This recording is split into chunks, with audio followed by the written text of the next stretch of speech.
Hello and welcome to this production. My name is Daniel Ranville, and I'm a person of historic Métis descent with proof of membership. I am a traditional storyteller. This production is meant to share some stories with viewers and subscribers like you, who I hope will be satisfactorily entertained.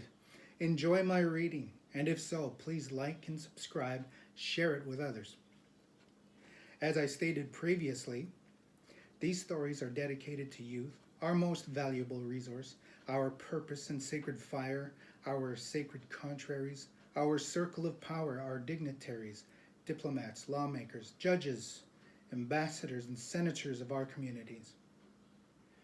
A quick message to youth and anyone who may find my words too fancy or too big to understand. You have within you the power to use your search engine and discover the meanings of words and comprehend all understanding of what is said. Do not hesitate to access that power and to empower yourself with vocabulary and to speak once again with poetic eloquence, that which is your duty to represent yourself, your family, and community. There are some elders who are offended at the use of fancy words, and they threaten me with speaking in Cree or Anishinaabe if I don't use plain language. And that threat puts us at an impasse because I speak neither. If we can't communicate, then we can't communicate. I have no Cree or Anishinaabe dictionary, and no search engine available online can translate effectively. And I have no one that speaks the language to translate and inform, an elder or myself. It's a sad state. Elders have the power within them to ask a meaning of a word, and if they choose to be offended rather than to ask, well, then that's their problem. Not all elders have wisdom, or they have wisdom but choose not to use it. My intention is not to use fancy words that confuse anyone, or to elevate myself above elders. My role as a traditional storyteller is to use words effectively. And now the bullet points. What is the Fertile Crescent? What are mind guards? Define echo chamber. What is a defense mechanism? How is blame a defense mechanism? Define assimilation, barrier, delusion. Define racism. How old is racism? 10,000 years old or 300? What is a code? What is a code of laws? What is a binary code and what does it do? Define relationship. Part 2, the story of power. In an era of zeros and ones, a cancel culture had some things cancelled out of the equation. The power of one cancelled history in such a way as to tell another story about why things are the way they are. The way things are today are not the way things were. Sacred sites were cancelled by cancel culture, and the stories told of these sacred places, the ceremonies and traditions were cancelled, forbidden to be told. Myth replaced the truth. Sacred sites, which existed since time immemorial, and with stories of their own passed down for generations, were replaced by cancel culture with lies and deceptions. Monuments were erected, replacing holy sites with false memorial, false narrative. Churches, towns, cities, even businesses replaced sacred sites. In the city of Winnipeg, there is a sacred site, a place called The Forks that is now run by a business, and it is now a tourist destination, a place of business, a bazaar. It is an example of cancel culture, profiting from a sacred site, a place where money changers have turned the house of the Lord into a den of thieves. There is no respect there. It is a gross expression of white supremacy. Nothing is sacred to the one. And as much as the one canceled history, some historians reappear with the truth rather than myth.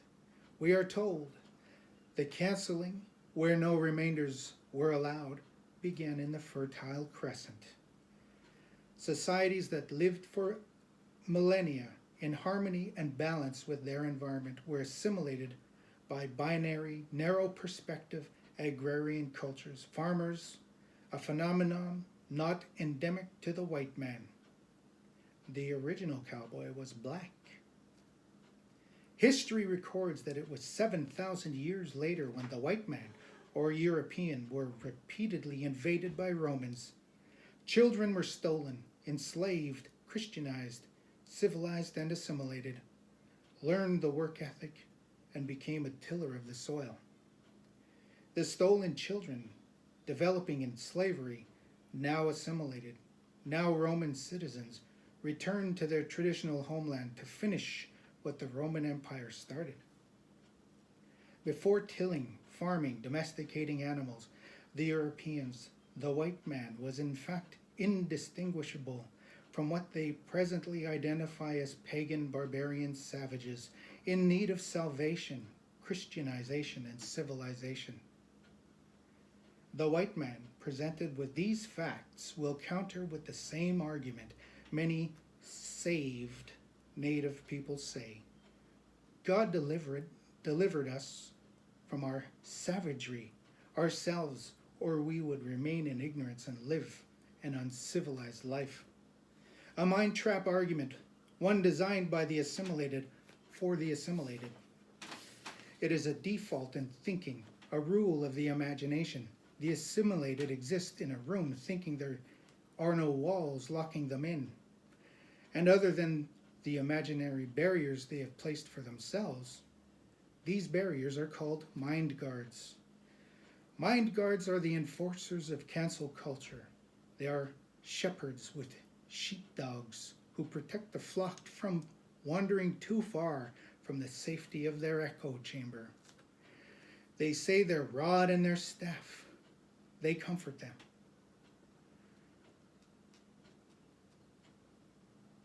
They are sheep and shepherd, existing within an echo chamber of self-reinforcing delusion, a closed mind, not open to knowledge because they have all there is to know.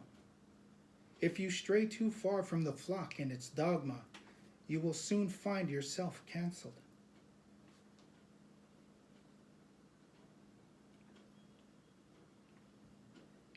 Ishmael, The Story of B by Daniel Quinn, presents a good story on the subject. While there is more to the story presented by Quinn, you get the gist if you're interested, and the cancel culture, mind guardians, don't stop you from opening your mind to new teachings. If one needs to satisfy oneself to accept the story, anyone who cares to do the research will find more than enough peer-reviewed articles on the subject. The research is empirical, and the story is, though fictitious, harmonious. These are the patterns that repeat themselves throughout history. A mathematical equation. It is the legacy we inherited, and the irony that is power, as we understand it today, and never was about race or white power, progress or civilization. The constructs of the white man, white supremacy, or white power is only about 300 years old, in comparison to a developing power dynamic spanning over 10,000 years. The prophet, the guy who produced for us the supreme law of civilization, the code, the on-off switches, the one with all of the thou shalts and the thou shalt nots, contrary to white supremacy ideology, is most likely a genetic product of the environment where people have dark skin, curly black hair. All our definitions of right and wrong, good and bad, God and Satan, saved and unsaved, with us or against us versus them, in groups and out groups, man and woman, originate from a binary code of laws recently invented by the one. Whereas since time immemorial, natural law had existed until The cancel culture made a new law: thou shalt not have any remainders. You are either with us or against us. Out of this code, we have developed all our belief systems, traditions, ceremonies, culture, language, perceptions, socializations, even our so-called common sense. Everything else was canceled. Humans today are born into a binary system of power. Even if you are an atheist, you have learned, developed within a system of binary codification, and this influences how you think and perceive. The matrix has you. You cannot escape the religious codes that are entangled among your atheism. It is an inescapable black hole. Blame? If you think there's someone to blame, you have fallen into a trap that has been cleverly hidden by the lawmakers of the binary code. Blame is the off switch, the original sin, the author and the maker of your death, created by the law of God. This is power. You either have it or you don't. Religious and philosophical thinkers have been considering this phenomenon for some time now. Though power is evident in every facet of our lives, the deep and profound study of power seems unnecessary to many as it presents as a mundane feature of our lives. The phenomenon of power in our lives expresses itself in the life of insects, plants, wildlife, weather or climate, physics like gravity, time and space, light and darkness. Power expresses itself in all of these realities, interacting with each other within environments and ecosystems.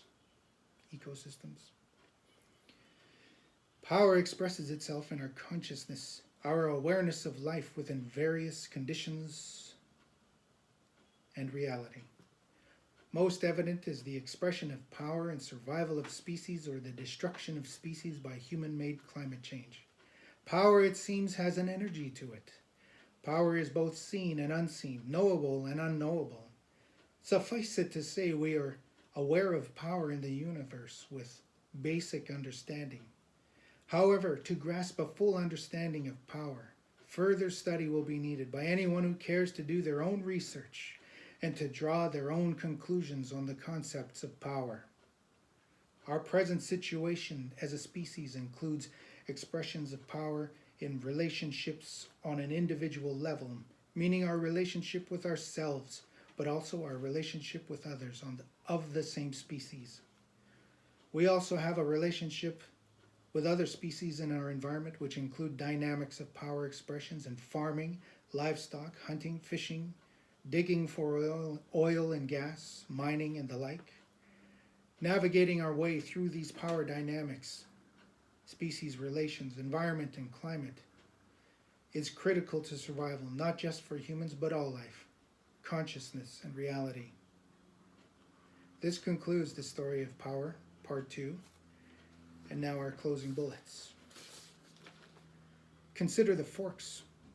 How has this traditional sacred meeting place been canceled by the city and business? And does this new feature represent what it once was since time immemorial?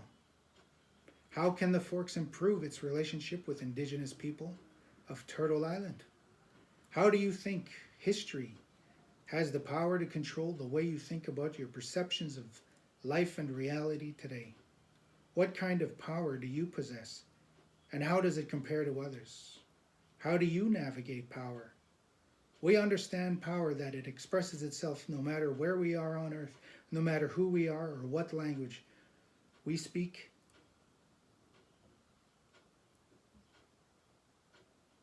And or what language we speak. Power has a language of approval, which we seek, and disapproval, which we avoid. Which of these are on and off switches? Approval and disapproval. When someone disapproves of us, what are you feeling when that happens? How is carding a power relationship? Most of our modern youth spend all day seeking approval, avoiding disapproval through peer pressure. Does anyone deny this? Yes or no? Consider identity. How do you identify yourself? Do you use race? A color? If so, what color are you? White, red, black, yellow? Pinwheel? How do you prove that? And define cancel culture.